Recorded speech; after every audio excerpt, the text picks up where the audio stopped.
Greece is reeling from a new fire tragedy tonight after more than a dozen bodies were found in a burnt-out forest. Massive blazes are still tearing through the country as other parts of Europe endure a record-breaking late summer heat wave. Here's our Europe correspondent, John Paul Gonzo. At war with wildfires again, Greece is burning the country's northeast, a furnace of uncontrollable flames. In Alexandroupolis, a port city close to the border with Turkey, firefighters made a horrific discovery. 18 burnt bodies were found in bushland. The victims are believed to be migrants. There were no reports of disappearances or missing residents, this fire chief says. The possibility that these people entered the country illegally is being investigated. As the weather worsened, several villages and a hospital were evacuated. The sick were taken to the safety of a passenger ferry, which is now a floating clinic. Intense blazes have raged across Greece for weeks, with gale force winds and soaring temperatures stretching fire crews to the limit. That extreme heat is spreading through Europe.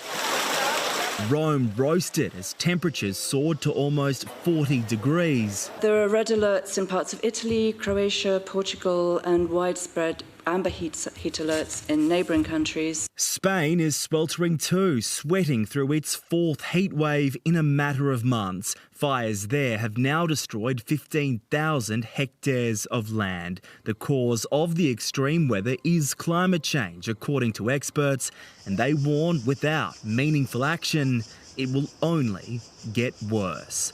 John Paul Gonzo for 10 News First. Canadian firefighters have begun cancelling evacuation orders as a fresh weather change and renewed efforts on the ground sees them start to win the fight against the country's worst wildfires in recorded history.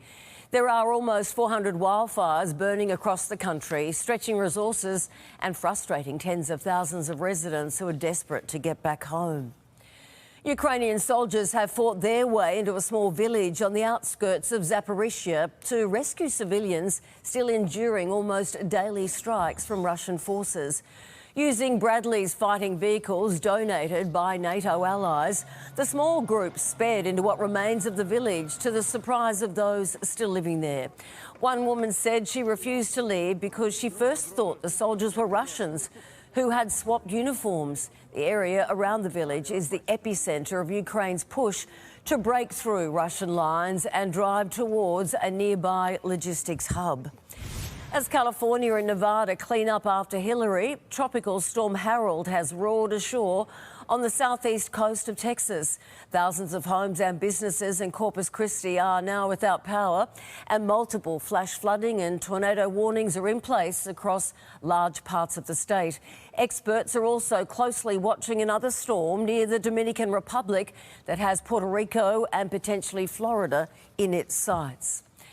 The first day of a new school term has ended in tragedy for an Ohio community after a school bus crash left one student dead and more than 20 others injured. Police believe this minivan crossed the centre line, forcing the bus off the road, where it then flipped, ejecting a child out of a window. I was driving through, there was cops really emotional and crying. They were putting kids on stretchers still, and they had like leg braces and neck braces and stuff like that. The minivan driver was uninjured and police are considering charges. In just a matter of hours, Japan will start releasing huge amounts of radioactive water into the Pacific Ocean.